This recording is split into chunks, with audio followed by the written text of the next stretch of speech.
Welcome everyone to Almost Cancelled. I am Peter, that is Connor, and we are going to talk about Star Trek Discovery Season 3, Episode 4. It's called Forget Me Not. So full spoilers for the episode as always. And I'm going to start off bold here by just saying that I think we have our first stinker of the season. I don't know if you agree Really? with that. No, I don't agree with that You at don't all. agree with that? No, I was painfully bored throughout all this. There's a couple of interesting ideas. I kind of wish the B plot was the A plot, and they gave that like all the time to breathe.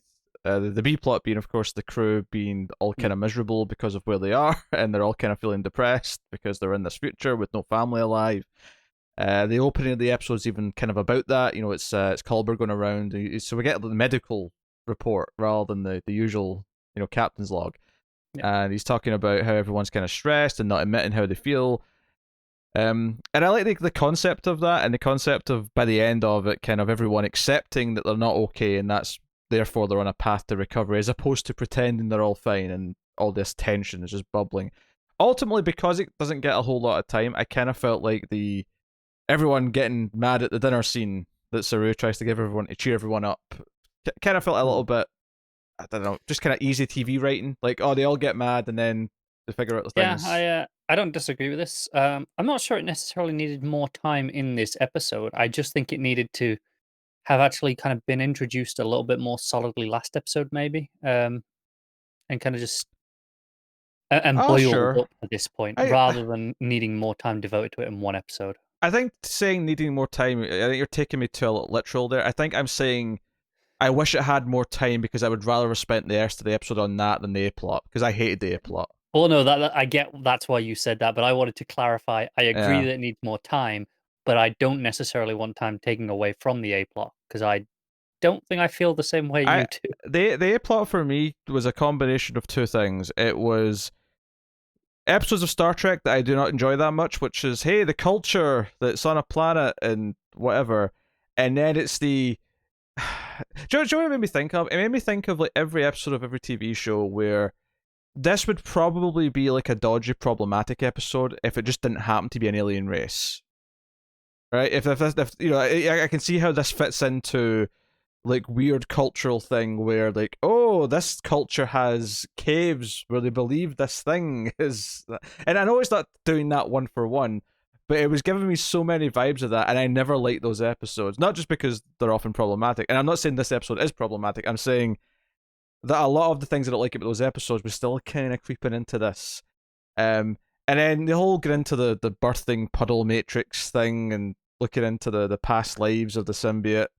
Uh, I this just was I could not give a shit about any of it. I uh, I enjoyed all that stuff in the caves in particular. I I'm do you know what I'm going to say here this felt like I knew you were kind of going to hate this bit because there's a bit where they're in the pools. I'm like, this feels like I'm watching like the Last Jedi of Star Trek in many ways. Okay, all right. In specific bits, like the Ray stuff in that movie with the caves, the stuff under that. I was kind of getting shades of that in the feeling and the tone, and I kind of thought, oh, Pete's gonna hate this, and I'm like, I'm really into it. I'm enjoying all it's doing. No, I'm enjoying learning about this new character. I don't have a problem with Adira. I think Adira is not. This is not like a warning sign for me in the and how I think she's going to function in the plot going forward. I think she'll. If anything, I'm kind of pleased that okay, she's got access to all the previous It's all over and done posts. with Yeah, now. we've done it all now. We get our story of how she got the symbiote from her boyfriend, and I did recognize this actor from the OA. Nice to see him again. Um, but the actual story, the actual events of what happened on the ship and like the crash and the like, oh, he's going to die, so the symbiote had to jump to her no matter what.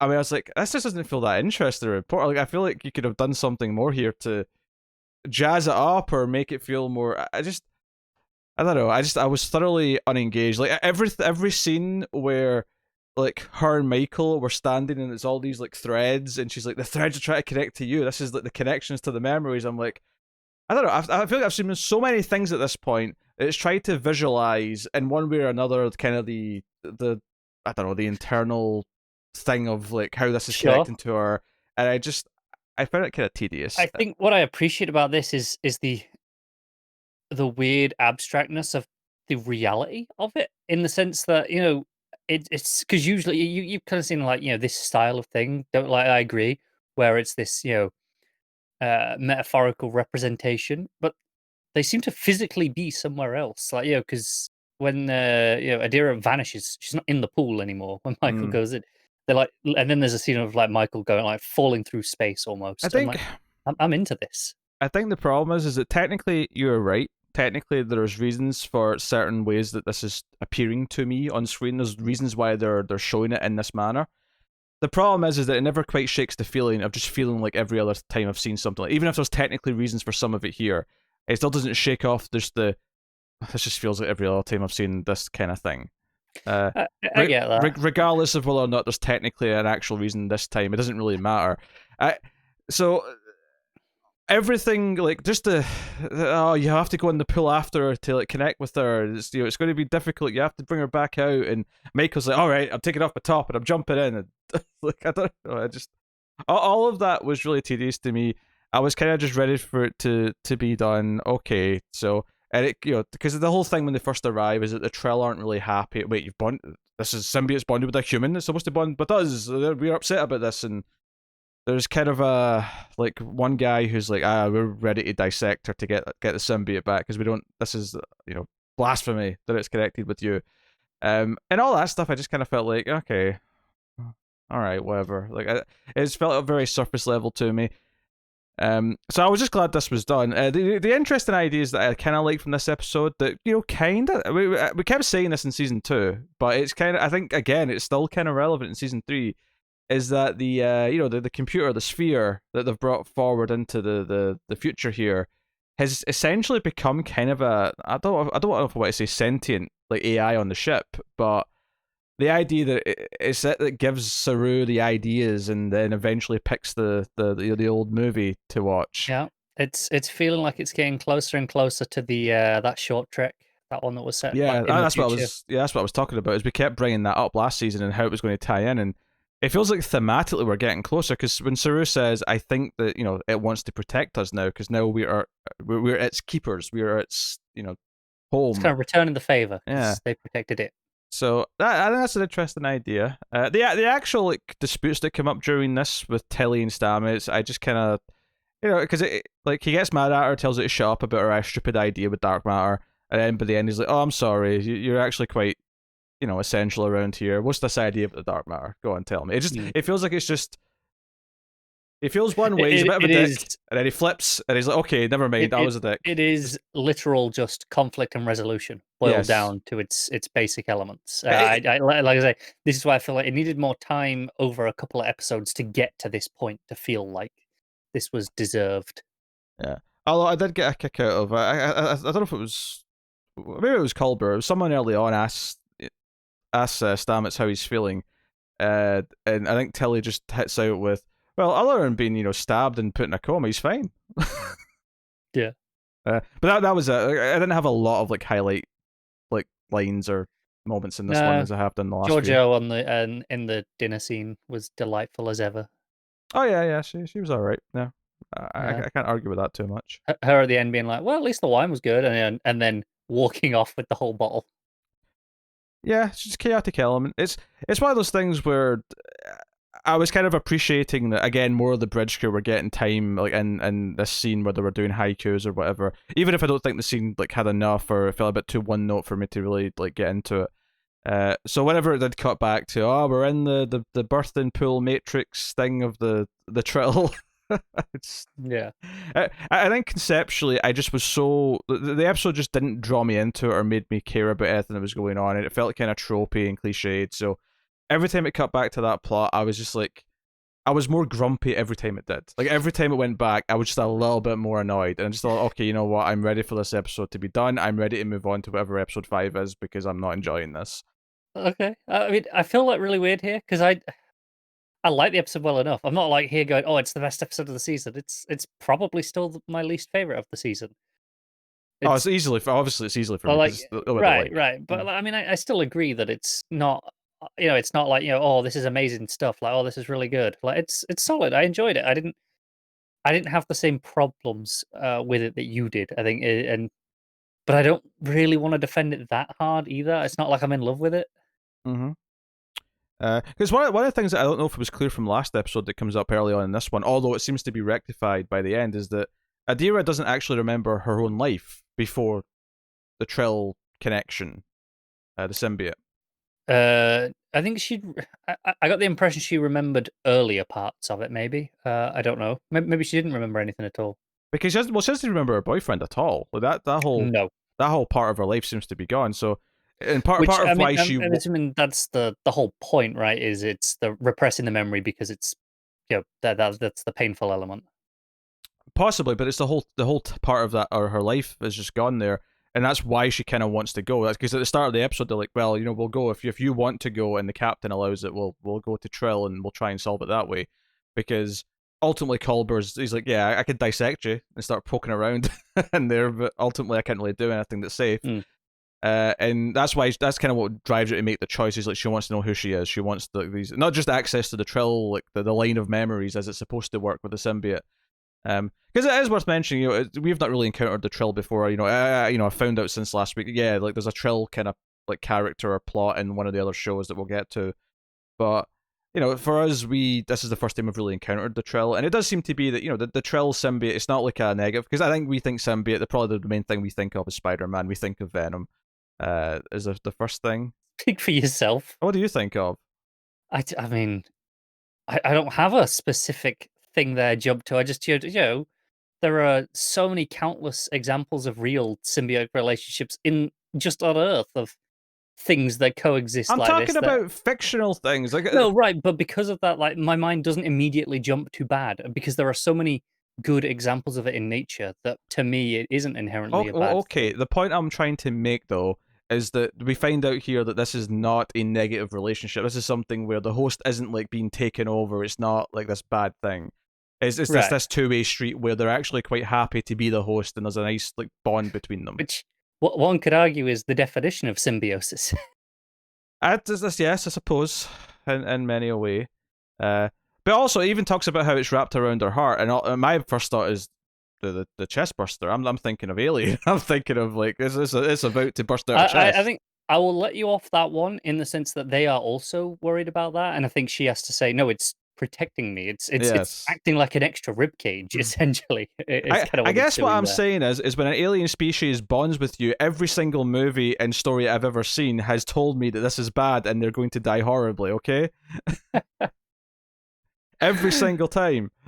Fair enough. I think the fact that they knew what symbiotes were, and they knew that, oh no, this is a thing that happens with Trill. Like this is already knowledge, not just to other Trek viewers, Oh but to sure, our yeah. crew. Like they knew what this was as a thing. Told me that, and they weren't that worried about Oh it no, I mean beyond that it's bonded with a human. That I never had any alarm bells. no, I mean I wasn't worried about it beforehand, again, because the Triller are a pre-established thing. But I'm saying for us, we never encountered this species before, so we don't know what the rules are. We don't know what the Right. I think that's what I mean, though. Like even yeah. contextually for me, I think it's the fact that the crew was worried because it's bonded to a human, not that it's like that it exists and it's bonded at all, or So I didn't have any alarm bells like that based off of if Discovery was my first entry Yeah, to it's Trek, I mean I would have felt the same way. I think. honestly, to sum up the plot of this episode with the Trill stuff, is that it's essentially the story of having to reformat your hard drive so it'll work in a Mac as well as a PC. That's essentially the plot of this. Go for a dual partition. Is basically by the end she's dual partitioned so that she can collaborate with the all the Trill symbiote memories, but also still be human. Yeah, Therefore, and done. there is an interesting twist at the end where Adira is seeing Gray, I would, her boyfriend. yeah, I would assume that potentially she could talk to any of them. I think it's possible. Yeah, but obviously she has a personal connection with Grace, so Yeah, I'm not entirely sure because at first, when he just pops up and it's like, oh hey, he's there. I'm like, okay, sure, makes sense, right? Yeah, like I say, she's got access to all the memories, and when they're in the the other world with all the threads, we do see kind of all of the past lives kind of stood around like in like a physical form like this. So it didn't seem out of nowhere. It was more just the dialogue where I think Gray was saying, "Oh, you didn't tell Michael about me or whatever," as if it is unique, and so I don't know. hmm. Yeah. So I don't know. I had a rough time with this episode. I wasn't like feeling the main plot at all. It's one of those really frustrating things where, well, it's this is both good and bad. It's good in the sense that I'm not worried about this affecting things really going forward all that much, because it did feel like very quickly it felt like, okay, this is going to be wrapped up by the end of the episode. I'm not going to have to worry about it again. But at the same time, it was kind of that thing where part way through the episode, I kind of checked out a little bit because I'm like, okay, you know what? I just have to get through No, this. I get it, and I say, the only possible danger going forward is if all the quote unquote standalone episodes that are kind of being like this are of a similar quality for you. That would obviously be a pretty big problem. Yeah, I'm not But worried about there's that. nothing like overarching plot wise that this sets up that leads you to be inherently worried about elements going forward beyond just a Nah, general quality. nah. Also, I'm trying. There's an actress here in the cast list, Annabelle Wallace, who I kind of shuddered when I saw her name because she's actually the titular character. Well, actually, that's not true. She's not a titular character. She happens to share the titular title of Annabelle because she's in Annabelle the movie. It's just a coincidence that the actress's name's also Annabelle. um, but I don't remember seeing her or where she popped up. That said, though, I wouldn't recognize her face, to be honest. I just know the actress was called Annabelle from Annabelle, and I hate that movie. I So never watched it, so so I shuddered a little bit when I saw that in the cast list. Though. I stayed away because it looked like shite. Mm-hmm. Um, yeah, I don't have much more to add. Honestly, this is. Maybe there's more intricacies that people would like to hear us talk about the Trill, like, matrix system or whatever we're calling it, the network. But this is kind of the problem when an episode just quite frankly bores me as much as this. I don't have a whole lot of hot takes to give you outside of I was just kind of going through the motions waiting for it to end. Right, because it doesn't even by the sounds of it from you, it doesn't do anything, like, offensively bad that's like, "This is terrible." It's just you're not really into these I things was just for a start, a bit yeah, bored. I was just groaning. I was just kind of feeling like, okay, get through this, like Yeah, solve the problem. And at the end, the leader of the Trills is like, hey, you know what, I changed my mind. Now that you've bonded properly, you've got the memories. I'm willing to like train you, and I'm willing to like sort of guide you through this experience. And Adira's like, no, I should be with Discovery. Like the experiences that my past like hosts have are essential to their. And that's the other thing is that she's like, hey, here's the coordinates for the Federation. So I assume we're going there next episode, and I would assume so, yeah. we'll And see what remains of it. If it's kind of a, like, okay, we were hoping this would be good, but it's actually really depressing. And there's nothing here.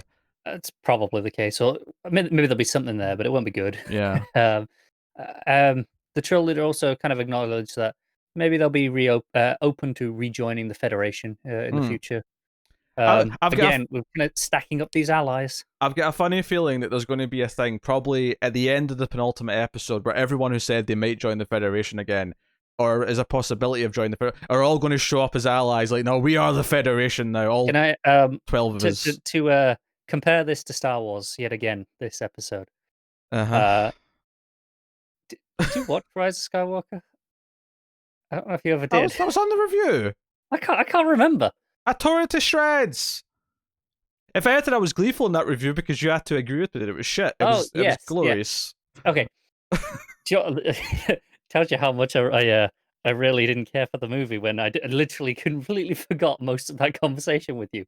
I remember talking to Matt about it, but anyway, uh, the point I was getting at is the bit that where they kind of go, oh, we're gonna go out and get allies, and they all come in with all the ships. Mm-hmm. I can feel like a similar moment already coming with this, with I mean, all the Federation allies, kind of we've got everyone on board. to be fair, I couldn't name what it is right now, but I'm pretty sure that's not the first thing I've seen do that exact scene. Oh, it's absolutely not. Yeah. I just wanted to keep the Star Wars references going. As well.